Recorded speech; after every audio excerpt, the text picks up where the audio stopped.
Tidak, Pak. Enggak, Pak, Oke, enggak ada kedengaran apa. oke. Siap, siap. Oke, selamat siang. Bisa absen di Oase ya. Ada satu butir soal kuis di Oase. Silakan mengisi untuk bukti kehadiran. Dan kemudian saya hari ini sharing tentang sistem dispersi. Eh, untuk kuliah farmasi fisika. Ya. Oke, kita langsung ngomongin tentang sistem dispersi.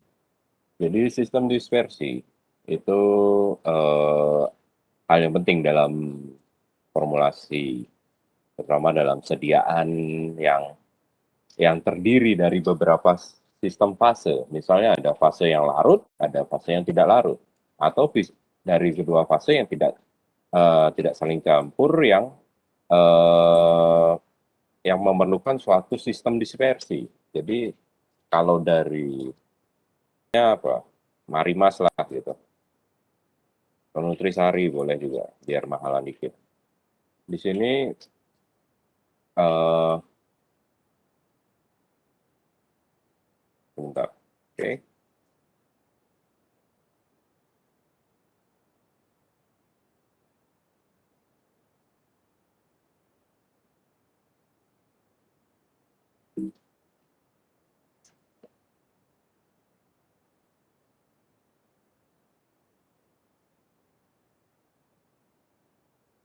Oke, saya stop sharing dulu.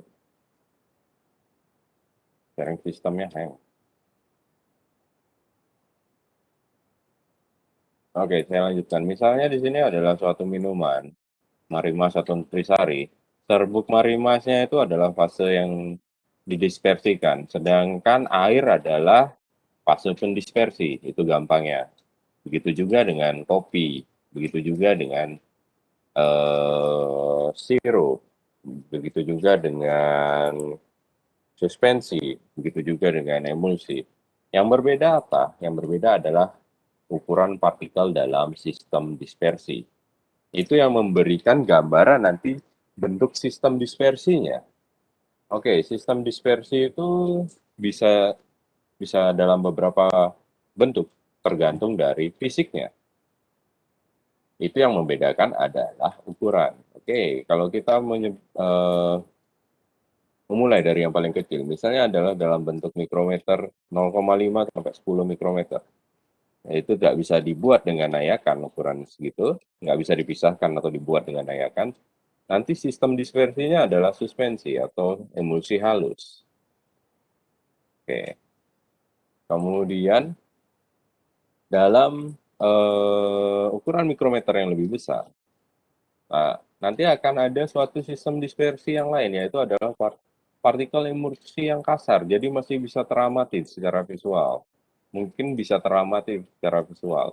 Kalau di sini tingkat kejernihannya tinggi, di sini mungkin akan dia itu akan memberikan suatu penampakan yang visible dari partikelnya. Kemudian partikel suspensi yang terfluktuasi sama juga. Terfluktuasi misalnya adalah sirup kering, jadi dia perlu dikocok dulu. Itu nantinya akan memberikan gambar dispersi yang berbeda. Jadi kalau diminum masih ada berasa butiran kasarnya gitu. Itu suspensi kasar gitu. Kemudian ukuran yang lebih besar lagi. Serbuk halus adalah gambaran dari sebuah sistem dispersi. Walaupun walaupun tidak terlarut. Oke, ini adalah istilah untuk membuat gampang ya. Oke. Ya, tapi tidak berlaku untuk semuanya. Jadi sebuah serbuk halus itu juga bagian dari sistem disperse. Jadi antara yang lebih kasar dengan yang lebih halus nantinya akan digabung, maksud saya adalah dari yang ukuran lebih besar dengan lebih kecil dalam rentang ini nantinya bisa digabungkan menjadi serbuk halus, dan bisa juga dalam bentuk yang lebih besar lagi menjadi serbuk kasar, dan kemudian ukuran yang lebih besar lagi nantinya akan menjadi sebuah granul. Oke, itu ya. Jadi ukuran itu nantinya akan menentukan sistem dispersinya. Tapi yang paling banyak kita akan amati adalah sistem dispersi yang ada dalam bentuk cairan. Kenapa? Karena kalau sistem dispersi dalam bentuk sama-sama padat, dia itu nantinya minim masalah. Tapi ketika kita melakukan suatu pencampuran dari dua fasa yang berbeda, itu masalahnya akan jadi sangat banyak. Misalnya dari serbuk yang tidak bisa terlarut dengan sempurna, itu akan menjadi suatu masalah dalam sistem dispersi, terutama adalah kestabilan sistem dispersinya. Oke, lalu kita kita kita rangkum dalam ukuran partikel dan sistem dispersi. Jadi sistem dispersi itu ada dispersi molekuler, ada dispersi koloid, ada dispersi kasar. Kalau dispersi molekuler itu kurang dari 1 nanometer, ukuran partikelnya per 1 bijinya. Jadi kemudian partikel tidak terlihat oleh mikroskop elektron. Melewati saringan ultra atau ultrafiltration, itu akan lewat, dan juga mampu melewati membran semi-permeable. Kemudian partikel berdifusi secara cepat. Itu sifat sistemnya. Contohnya adalah gas, oksigen, ion-ion, glukos, ion dengan glukos maksudnya. Jadi dia itu dispersinya molekuler, tidak terlihat lagi. Lalu ada yang namanya terdispersi koloid. Dispersi koloid ini yang paling banyak dalam sebuah sistem sediaan farmasi. Yang berupa sediaan cair ya. Kemudian sifatnya adalah terlihat oleh mikroskop elektron, tidak terlihat oleh mikroskop biasa, lewat kertas saring, tidak lewat membran permeabel, dan berdifusi secara lambat. Contohnya adalah protein, amilum, pati, lemak, yang dimasukkan ke dalam suatu sistem pendispersi. Kemudian ada yang sifatnya adalah dispersi kasar, itu ukurannya lebih dari 0,5 mikrometer. Partikel akan terlihat di bawah mikroskop biasa, tidak melewati kertas saring, dan tidak lewat kantong dialisis. Jadi dia contohnya seperti butiran pasir dalam cairan atau dalam air, kemudian ada emulsi, dan ada suspensi kasar. Oke. Dari 3 sistem dispersi itu, nantinya secara visual kita akan menyebut bentuk fisiknya dalam beberapa jenis, yaitu adalah larutan. Ini adalah partikel saat yang dispersinya sangat kecil. Contoh larutan adalah sirup. Kita tidak bisa melihat sirupnya, kita tidak bisa melihat sebaran sirupnya. Kemudian ada koloid. Koloid merupakan campuran peralihan homogen menjadi heterogen. Partikel ini ukurannya antara segini. Contohnya adalah susu. Jadi kita masih bisa melihat susu itu nanti terendap gitu. Kalau sirup dia tidak perlu didiamkan ya masih tetap nyampur. Kalau susu nanti bisa terendap. Lalu kalau suspensi itu adalah partikel yang dispersikan ukurannya lebih besar. Karakteristiknya yang paling mudah diamati adalah pada kopi. Didiamkan dalam waktu sebentar, nantinya sudah bisa terendap sendiri molekul terdispersinya. Ya, ini bentuk fisiknya. Nah, ini adalah bentuk sistem dispersinya. Ini adalah hubungan antara ukuran partikel dengan contoh sistem dispersinya. Oke. Lalu kita coba rangkum larutan, koloid, dan suspensi dari dari karakteristiknya. Bentuk campurannya, kalau larutan itu homogen, kalau koloid tampak homogen. Jadi untuk mempermudah, larutan ini adalah sirup.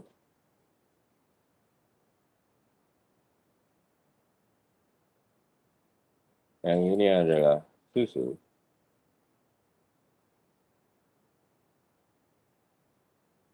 Ini adalah kopi.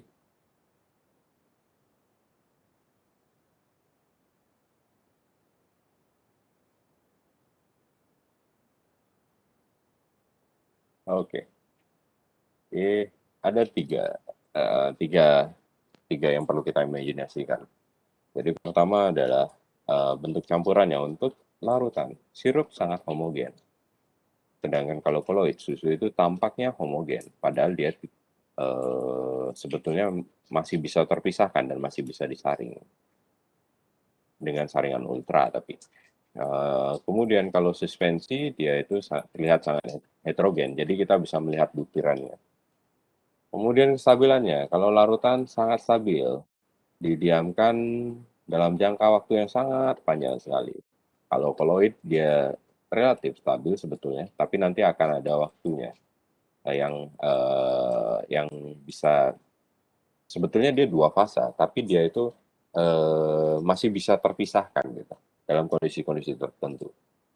Kemudian suspensi dia itu tidak stabil, jadi dengan segera dia itu akan terpisah. Umumnya kalau suatu sediaan, misalnya ada sediaan sirup kering, itu perlu pengocokan. Tujuannya adalah untuk mencapai kestabilan kembali, karena dia sifatnya tidak stabil. Jadi sebelum digunakan, dikocok terlebih dahulu. Label itu berasal dari pemahaman kita tentang ketidakstabilan sistem suspensi. Oke, saya lanjutkan. Pengamatan mikroskop. Di sini ada homogen untuk sirup, terlihat sangat homogen, dia tidak bisa terlihat partikelnya.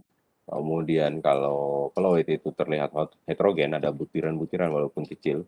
Dan kemudian kalau suspensi bisa secara visual juga bisa terlihat perbedaannya. Lalu dari jumlah fasa, kalau larutan itu nantinya dua jenis sistem terdispersi itu bergabung menjadi satu fasa.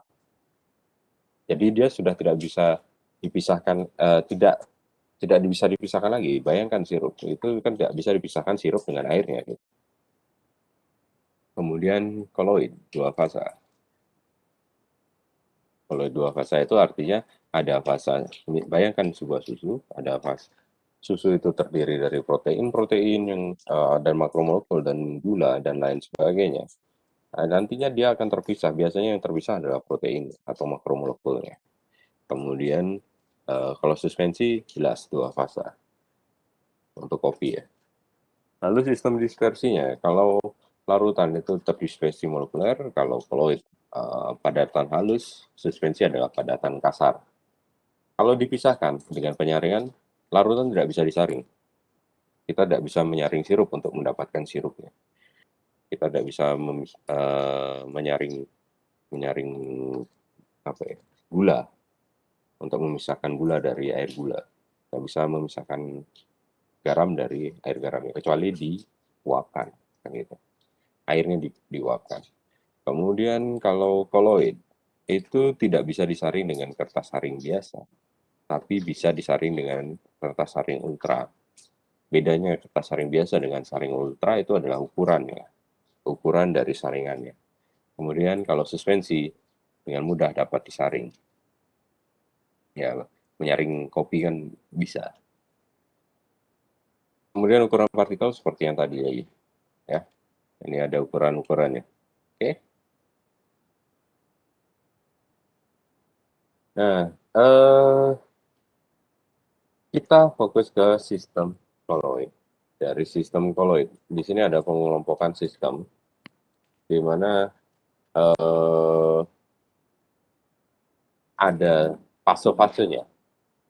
Dan nantinya akan menjadi sebuah apa ya?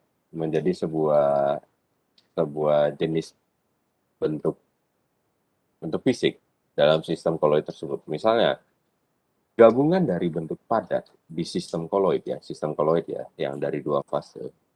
Yang kata kuncinya di sini ada dua fase. Kalau fasenya padat bercampur dengan padat, maka dia akan menjadi sistem koloid sol padat. Kalau suatu pump, oke, ini ada terdispersi dan ada pendispersinya. Di sini kalau yang terdispersi yang cair, kita ngomongin yang terdispersi dulu ya, fokusnya dulu ya. Jadi kalau yang terdispersi cair ke dalam padat, maka yang dihasilkan adalah emulsi padat. Sedangkan kalau gas itu terdispersi dalam padat, itu akan menjadi busa padat. Contohnya adalah sponge. Kemudian kalau kita melihat dari sisi pendispersinya, artinya suatu suatu bentuk saat ada dalam bentuk cair. Kalau padat dalam cair akan menjadi sol cair. Kemudian kalau cair dalam cair akan menjadi emulsi. Kalau gas dalam cair akan menjadi buih. Kemudian bagaimana kalau yang pendispersinya adalah gas? Kalau padat dalam gas nanti akan menjadi aerosol padat. Kalau cair, aerosol cair. Contohnya adalah semprotan semprotan nyamuk, inhaler juga bisa. Kemudian ada eh, gas dalam gas, nantinya akan bergabung menjadi sebuah larutan sejati. Oke, ya. Ini contoh-contohnya untuk memperjelas. Eh, jadi sedikit coba ya. Fase terdispersinya padat dalam gas itu bisa asap, debu. Kemudian kalau fase pendispersinya padat dalam cair, itu contohnya adalah agar-agar. Kalau padat dalam padat, contohnya adalah kaca yang berwarna. Jadi suatu suatu padatan berwarna itu dimasukkan dalam padatan kaca. Kemudian kalau cair-cair, contohnya susu, santan, krim, lotion. Kemudian aerosol, contoh aerosol itu adalah cair di dalam gas, contohnya adalah kabut atau awan. Lalu kalau cair dalam padat, contohnya adalah keju, mentega, mutiara. Kemudian kalau gas dalam cair, contohnya adalah busa sabun. Kemudian busa ada gas dalam padat adalah batu karet busa atau smog dan batu apung. Oke. Lalu penggunaan koloid. Biasanya kita harus tahu fungsinya dulu uh, untuk tertarik untuk mempelajarinya. Jadi sistem koloid itu banyak aplikasinya. Kalau kosmetik itu pasti sediaan krim, lotion, hair cream, gel, dan lain sebagainya. Kalau makanan ada es krim, mayones, agar-agar, susu, santan, sirup, itu adalah semua sistem koloid yang menjadi kunci. Sebentar, yang farmasi, contohnya adalah krim, sirup, suspensi, sirup kering, emulsi, minyak ikan, salep, sepuh. Yang menjadi kunci semua adalah bagaimana produk ini memiliki sistem koloid yang stabil. Jadi, stability adalah kuncinya. Nah, oke, ya itu udah. Oke, untuk untuk bisa membuat memahami penggunaan penggunaan koloid dan mencapai mencapai bentuknya stabil, maka kita perlu memahami karakteristik koloidnya dan penggunaan. Di sini ada beberapa sistem karakteristik koloid yang nantinya memberikan pengaruh pada sistem dispersinya. Jadi contohnya ada efek Tyndall, kemudian ada Kirk Brown, kemudian ada sistem sifat listriknya, ada sifat adsorpsinya, ad ya, dia menempel di permukaan, dia adsorb. Kemudian ada koagulasi, lalu ada koloid pelindung, ada dialisis, ada koloid liofil dan koloid liofol. Kita bahas satu persatu. Ini adalah gambaran dari efek Tyndall, di mana partikel terdispersi itu kena cahaya nantinya akan scattering. Jadi dia itu akan menyebar, memendarkan cahaya. Jadi dia membiaskan. Jadi dia itu nantinya akan menghamburkan, bahasanya menghambur. Jadi dia nanti akan mengganggu jalannya cahaya tersebut. Kalau ini adalah cara untuk membedakan koloid dengan solusi. Jadi kalau cairan atau larutan, dia itu tidak menghamburkan. Kalau koloid, dia ada partikel yang nantinya akan scatter light. Jadi akan menghamburkan cahaya. Contohnya secara nyata adalah droplet dari embun itu nantinya akan memandarkan cahaya seperti ini. Oke. Kemudian ada yang namanya gerak Brown. Gerak Brown adalah gerak acak atau zigzag dari partikel koloid. Jadi partikel itu tidak hanya diam, tapi partikel itu bergerak karena saling berbenturan. karena ada tumbukan antar partikel medium pendispersi dengan partikel zat pendispersi. Jadi nanti dia akan bertumbukan antar dia dan kemudian akan bergerak terus, bertumbuk secara tidak beraturan. Kenapa tidak beraturan? Karena sisi tabrakannya pasti berbeda. Itu tergantung dari lempeng. Misalnya bentuknya seperti ini. Ketika dipantulkan sebelah sini, nantinya akan berbeda sudut hamburannya. Maksudnya pergerakannya. Ketika yang pantul sebelah sini pasti akan berbeda. Karena itulah geraknya akan sisa, tidak beraturan dan acak. Lalu sifat berikutnya dari koloid adalah sifat listrik. Biasanya eh, sifat listrik dari koloid dapat dipisahkan dengan elektroforesis. Jadi gerakan partikel koloid itu akan terpengaruh oleh medan listrik. Jadi contohnya adalah pemanfaatannya di elektroforesis, di mana suatu partikel di dalamnya yang memiliki muatan itu akan tertarik pada suatu medan listrik. Dari sifat koloid ini, kita bisa menentukan muatan dari partikel koloid. Kemudian untuk memproduksi industri, barang dalam industri itu biasanya bisa dengan pemisahan atau penggabungan lewat elektron, sifat listrik. Lalu bisa mengurangi penyebaran udara dengan perangkap dari elektrostatika. Jadi bisa menangkap ion-ion yang ada. Misalnya ion-ion asam dari udara itu bisa ditangkap dengan sifat listrik. Jadi koloid itu bisa sifat listrik dari koloid itu bisa dimanfaatkan untuk beberapa kondisi. Tapi saya belum menemukan dalam farmasi. Tapi kalau diagnostik bisa digunakan dalam elektroforesis untuk mendeteksi protein dan DNA. Oke, itu contoh sifat fisik. Kemudian sifat lainnya adalah adsorpsi. Adsorpsi. Jadi partikel koloid mampu menyerap molekul netral atau ion pada permukaannya.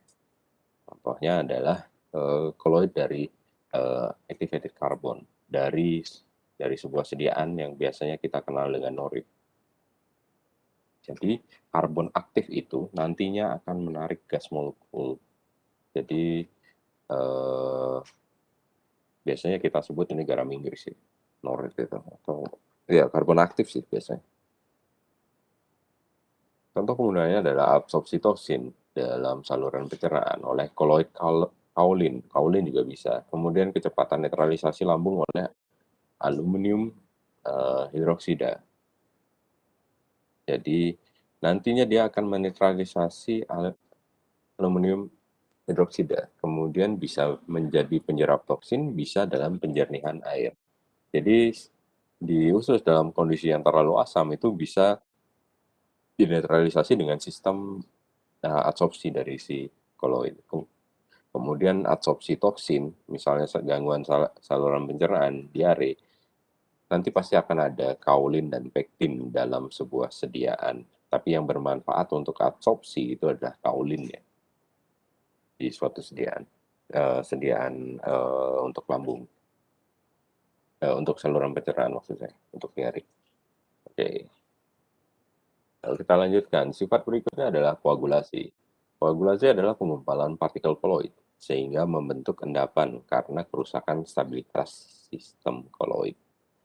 Jadi, koagulasi ini nantinya akan apa ya? Akan dapat akan menjadi suatu penanda dari kestabilan sistem koloid. Jadi ketika ada koagulasi, maka dia itu nantinya mengindikasikan sistem koloid yang tidak stabil. Jadi kita bisa melihat kestabilannya atau mengevaluasi lewat sistem koagulasinya. Penyebab koagulasi pada sistem koloid antara lain adalah pengaruh dari pemanasan, pendinginan, pencampuran elektrolit, dan elektroforesis yang berlangsung lama. Contoh gampangnya adalah telur, misalnya. Telur adalah sistem koloid yang isinya adalah air, kemudian ada protein, kemudian ada telur yang belum matang ya, telur yang belum matang. Telur yang belum matang yaitu oke, ada kuningnya. Kemudian ketika kita mulai masak, maka dia akan rusak sistem koloidnya dan bergeser menjadi fase yang lain. dia akan menjadi telur yang matang dan bentuknya menjadi padat dalam padat. Itu terjadi karena perusakan pemanasan dari sebuah starter dispersinya. Kemudian ini adalah gambaran dari sistem koloid, di mana ada uh, besi hidroksi atau FeOH2. Dia itu cenderung memiliki molekul positif yang nantinya akan menarik molekul negatif. Dan kemudian nggak ada gambar, ketika dia bergabung, maka dia bentuknya akan rusak dan mengganggu sifat dari sebuah koloid ya. Ya, dia kan akan tertarik dan kemudian nanti akan menjadi suatu ion netral, dan kondisi netral ini nantinya akan terganggu sistem koloid ya.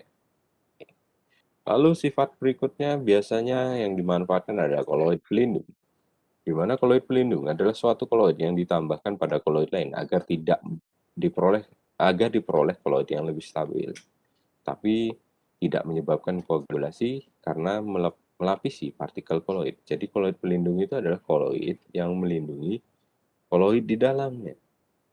Jadi sistem koloid berlapis ini bisa dimanfaatkan loh, untuk beberapa hal. Contohnya adalah pembuatan makanan, es krim misalnya. Untuk menghasilkan es krim yang lembut, ditambahkan gelatin sebagai koloid pelindungnya. Jadi gelatin bagian luarnya. Sedangkan susu dan krim ya, susu yang sudah menjadi es krim itu ada di dalamnya di sini. Oke. Itu adalah contoh dari koloid pelindung. Jadi dia akan stabil dalam bentuk seperti ini. Kemudian yang bisa diamati lagi dari sifat koloid ada dialisis. Dialisis adalah proses penghilangan ion yang mengganggu kestabilan koloid dengan cara penyaringan. Nah, ini bisa diaplikasikan dalam beberapa.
Halo, Halo Pak. sudah terdengar? Tes. Sudah Pak. Iya Pak, baru terdengar. Sudah, Pak. Lama ya hilang suaranya? Apa putus-putus? Lumayan, Pak. Tadi sempat hilang. Oke. Koneksinya kayak stabil. Telkomsel jelek sekarang. Internet rumah juga jelek. Oke, saya lanjutkan. Jadi contohnya adalah dialisis. Dialisis ini bisa dimanfaatkan untuk pemisahan atau penyempurnaan dari sebuah sistem koloid. Oke, kalau dalam contoh cuci darah, misal cuci darah, yang dibuat stabil itu adalah koloid darah dalam tubuh, supaya dia terbebas dari ion dan toksin. Dia bisa dipisahkan dengan dialiser. Jadi dia itu bisa disaring ionnya dan kemudian dialirkan darah yang sudah terbebas dari ion-ion dan toksin. Itu bisa dilakukan.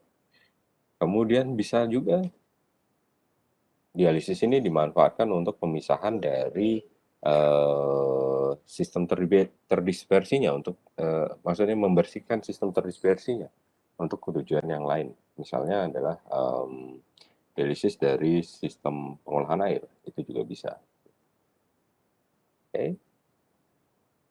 Ya, ini dialisis adalah proses penghilangan ion-ion yang mengganggu kestabilan koloid. Saya ulangi lagi, siapa tahu tadi kelewat. Lalu kita lanjutkan, koloid liofil dan koloid leofob. Ini adalah sifat yang berbeda lagi. Jadi koloid leofil adalah koloid yang di dalamnya terdapat gaya tarik-menarik cukup kuat antara zat terdispersi dengan mediumnya. Koloid leofil itu terdispersi menarik medium terdispersinya, sedangkan koloid leofob itu koloid yang partikel terdispersinya tidak menarik medium pendispersinya. Oke, jadi itu bedanya. Kenapa disebut dengan leofil dan leofob? Jadi koloid itu adalah si lionya, kemudian fil itu artinya suka, kalau fob itu artinya takut. Jadi kalau dia tidak menarik berarti dia takut kan. Jadi gampang mengingatnya seperti itu. Dia tidak menarik medium pendispersinya kalau yang fob. Perbedaannya secara apa diresemukan di sini, dirangkum di sini. Soal hidrofil itu memiliki efek tindal yang lemah, sedangkan soal hidrofob efek tindalnya lebih jelas. Oke, kenapa efek tindalnya lebih jelas? Karena hidrofob itu kan takut, jadi dia umumnya akan terlihat bintik-bintik dispersinya. Jadi dia itu cenderung lebih teramati per scattering light-nya. Jadi yang apa ya, terhamburkan cahayanya itu akan lebih terlihat. Kalau yang ini lebih lebih lemah. Jadi biasanya masih ada yang lurus. Kemudian soal hidrofil itu stabil, kemudian soal hidrofob itu kurang stabil.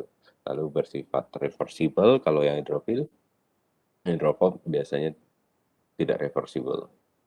Lalu kalau hidrofil terdiri atas zat organik, dan dia kalau yang hidrofob itu biasanya zat anorganik. Jadi dia susah menjadi sebuah koloid yang bergabung. Kemudian mengabsorpsi medium kalau soal hidrofil dan tidak mengabsorpsi medium. Lalu viskositas lebih besar dari mediumnya kalau sol hidrofil. Kemudian kalau sol hidrofob, viskositas hampir sama dengan mediumnya. Oke. Kemudian kalau sol hidrofil dapat dibuat dengan konsentrasi yang relatif besar. Ya. Dan kalau sol hidrofob umumnya stabil pada konsentrasi yang kecil saja karena ketercampuran fasenya lemah. Jadi intinya ini ketercampuran fasenya lemah, yang ini yang kuat. Ini yang kuat, ya yang ini agak lemah. Jadi ya saya kasih tanda supaya gampang ya. Gitu. Oke, kemudian kalau sol hidrofil tidak mudah digumpal dengan penambahan elektrolit. Sedangkan kalau hidrofob mudah digumpalkan dengan penambahan elektrolit. Contoh sol hidrofil itu adalah sabun, agar, kanji. Kalau hidrofob itu biasanya logam, sol belerang, sol logam yang buat apa ya?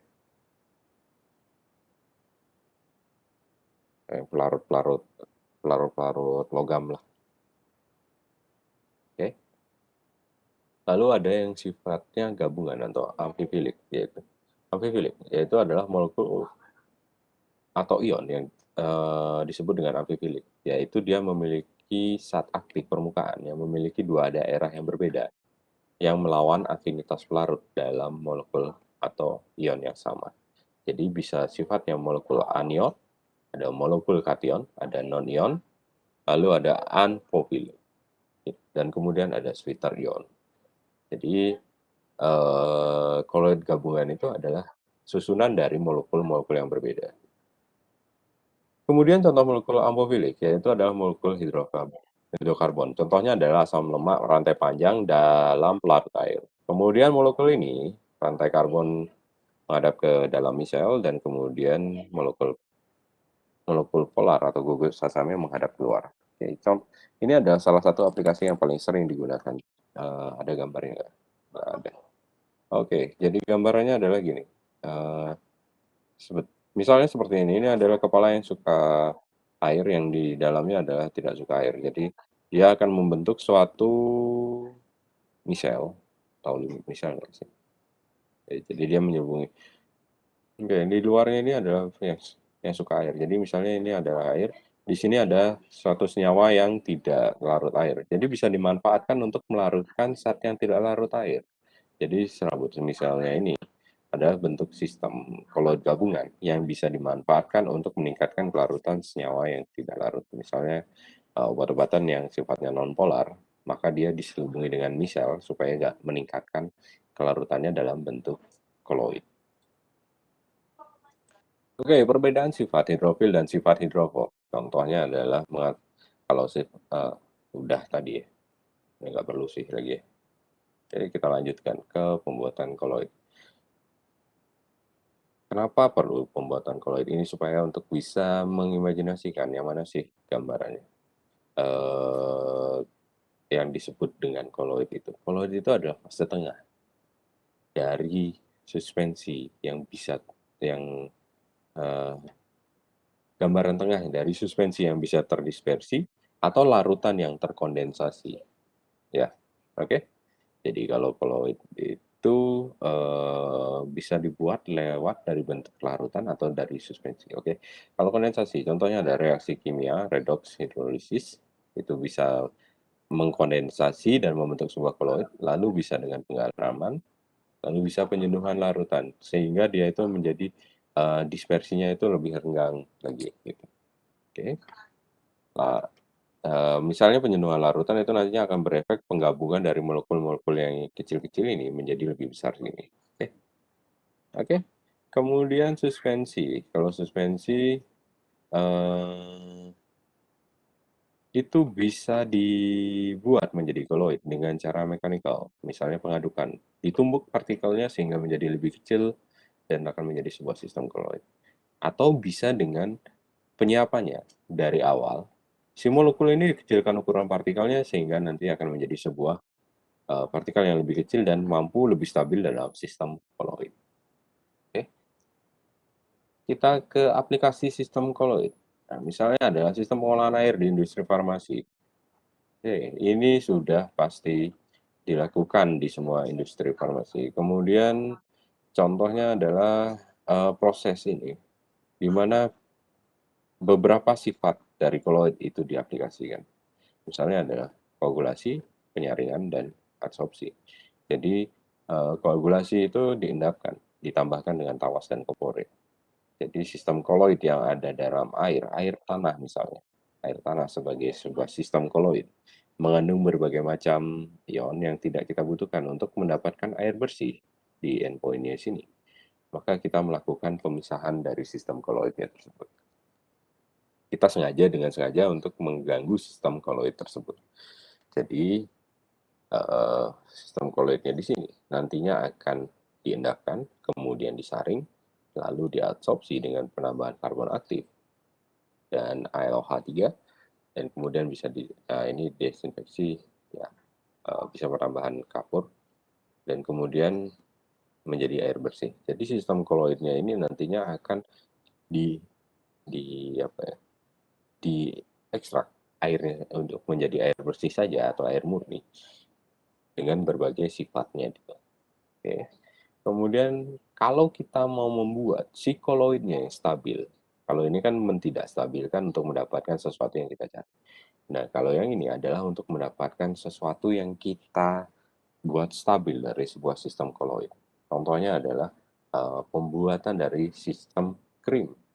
Jadi ada penggabungan dari fasa krim, ada fasa air dan ada fasa yang tidak larut air atau fasa minyak biasanya.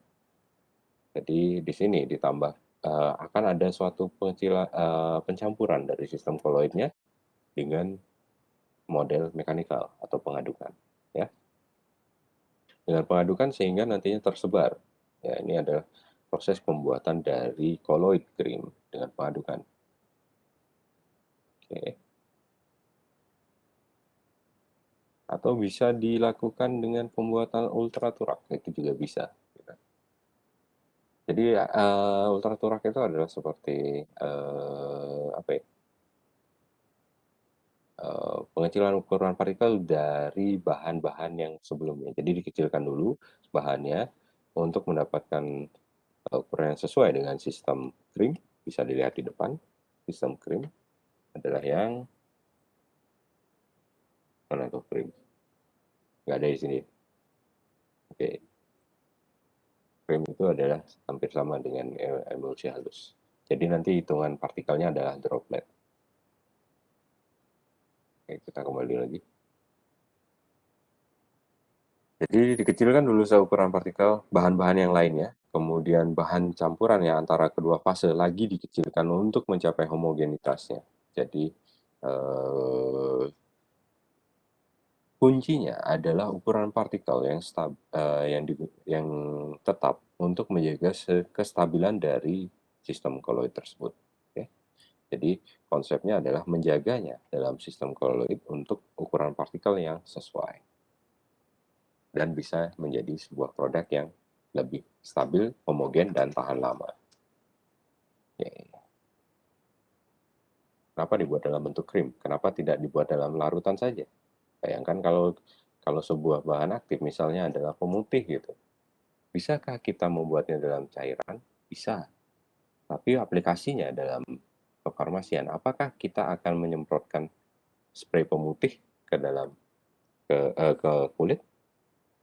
Yang ada adalah yang spray itu biasanya yang nutrisi. Kalau yang pemutih itu nggak mungkin di-spray. Tujuannya apa dalam bentuk krim? Tujuan dalam bentuk krim adalah untuk meningkatkan waktu melekatnya, waktu kerjanya lebih lama dalam kulit. Sehingga bahan aktif bisa terserap lebih baik. Bayangkan kalau cuma di-spray. Kalau di-spray dia nanti waktu nempelnya akan lebih sedikit daripada krim. Jadi sebetulnya bentuk sediaan ini tidak hanya untuk mendapatkan kualitas stabil juga, tapi juga untuk mendapatkan tujuan tertentu dari formulasinya. Namun aplikasinya adalah sebuah sistem koloid untuk mencapai tujuan tersebut. Misalnya kita mau membuat krim, misalnya mau membuat emulsi, mau membuat suspensi, itu pasti ada alasannya kenapa dibuat seperti itu. Satu, alasan formulasi. Yang kedua, bagaimana formulasinya itu bisa stabil di dalam sistem koloid atau sistem terdispersi tersebut. Oke.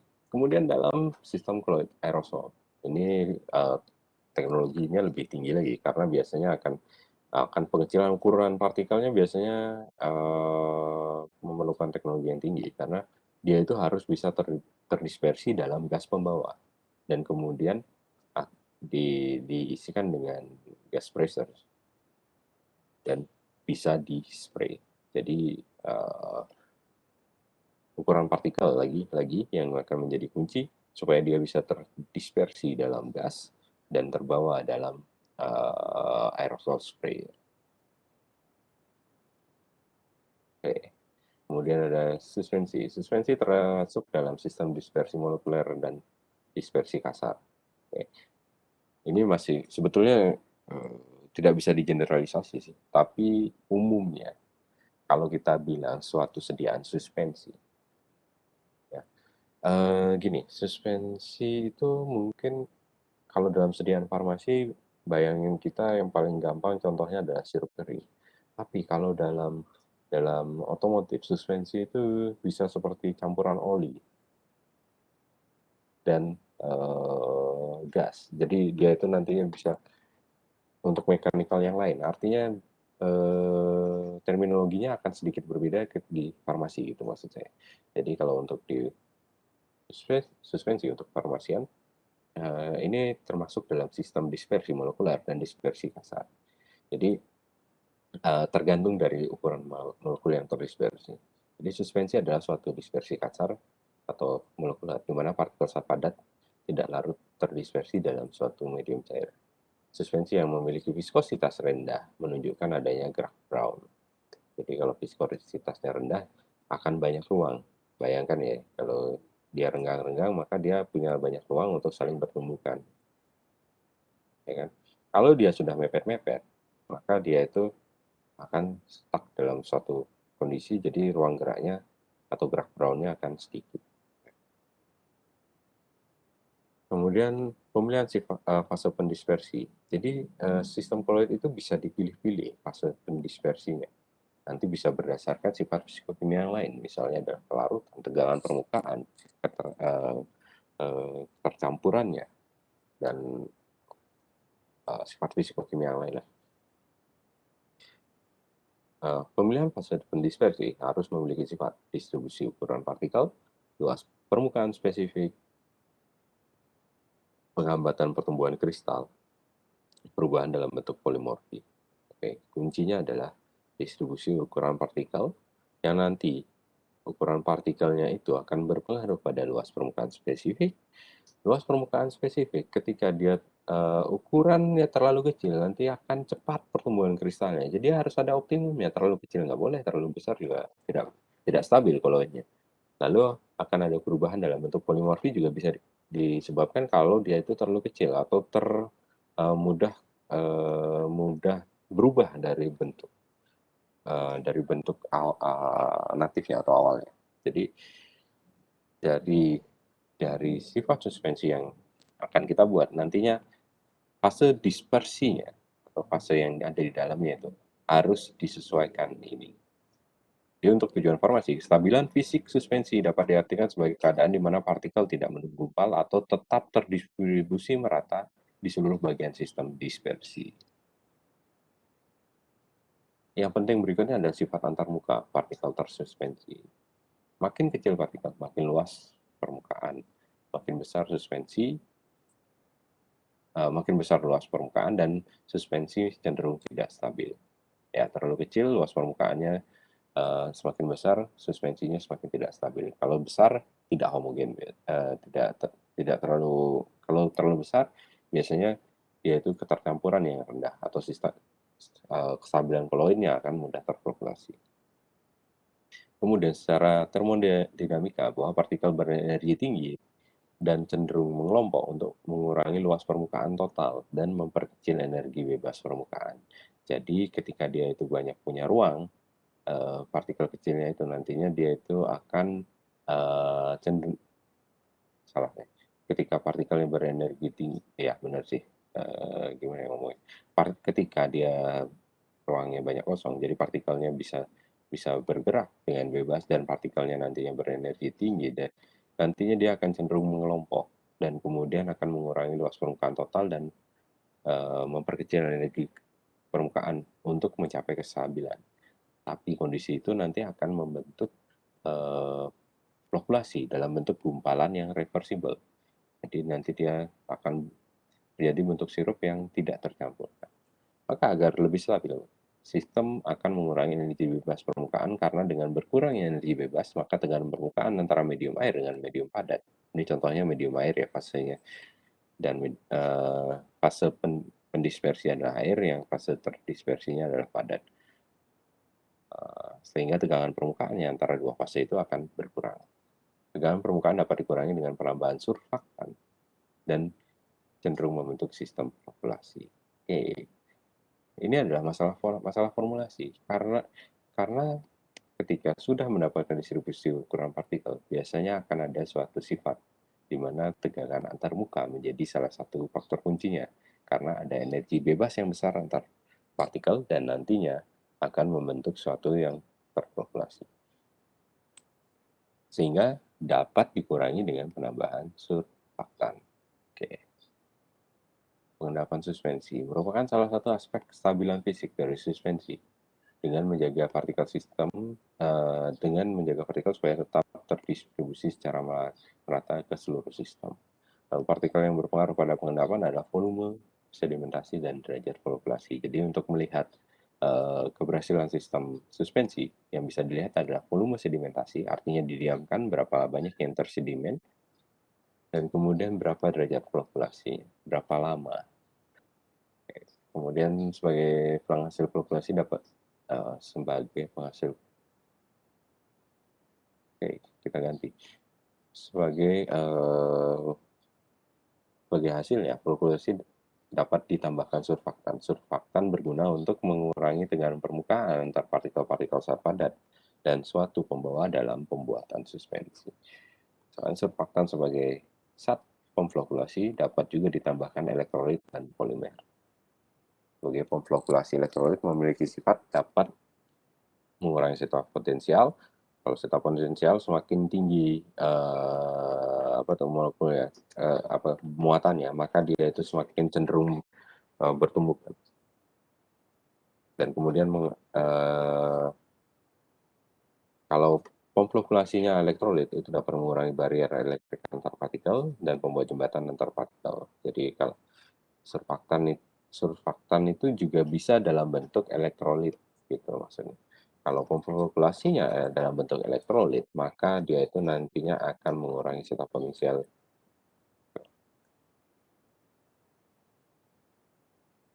Oke. Polimer hidrofilik dapat digunakan sebagai populasi dengan cara sebagai koloid pelindung. Contohnya adalah suspending agent. Itu adalah polimer hidrofilik yang bersifat sebagai koloid pelindung. Contohnya ada CMC, bentonit, tritium, lalu karbopol, peragakan. Oke. Suspending agent yang ideal memiliki viskositas tinggi selama penyimpanan.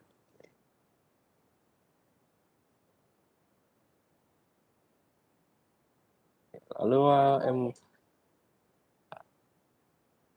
sistem emulsi. Jadi merupakan suatu sistem yang tidak stabil secara termodinamika. Yang paling sedikit ada dua fase, tidak bercampur, di mana salah satu cairannya didispersikan di dalam bola-bola fase lain. Bola-bola ini artinya adalah droplet kalau dalam sistem emulsi.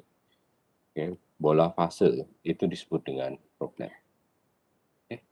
Bisa minyak dalam air atau air dalam minyak.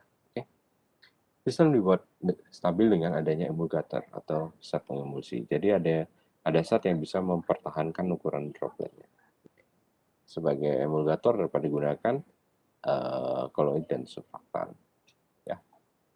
Tipe emulsi ada dua, ada oil dalam water dan water dalam oil.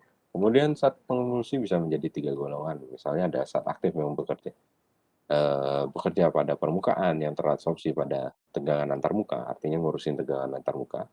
Lalu bisa bersifat sebagai koloidal hidrofilik. Nah, itu membuat suatu lapisan multimolekuler sehingga tetesan droplet terdispersi minyak dalam sistem. Lalu ada partikel padat halus yang diabsorpsi pada batas antarmuka yang tidak saling bercampur. Jadi ada tiga tipe. Kalau yang ini mengurangi tegangan permukaan, ya kata kuncinya adalah mengurangi tegangan permukaan. Kemudian kalau yang ini, kalau hidrofilik, yaitu nantinya akan membuat suatu lapisan menyelimuti. Jadi ada yang menyelimuti ini. Kalau yang satu itu mengurangi tegangan antarmuka. Jadi ini dikurangi gitu. Kemudian kalau yang ketiga adalah partikel padat halus yang diabsorpsi pada batas antarmuka. Jadi partikel padat halus itu nantinya akan menjadi bentuk seperti ini di antarmuka. Jadi ini air. Nah, ini dropletnya. Dalamnya ada minyaknya misalnya kayak gitu. Nah, jadi kalau yang ketiga ada bentuk partikel di antara itu menjadi jembatan penstabil. Kalau yang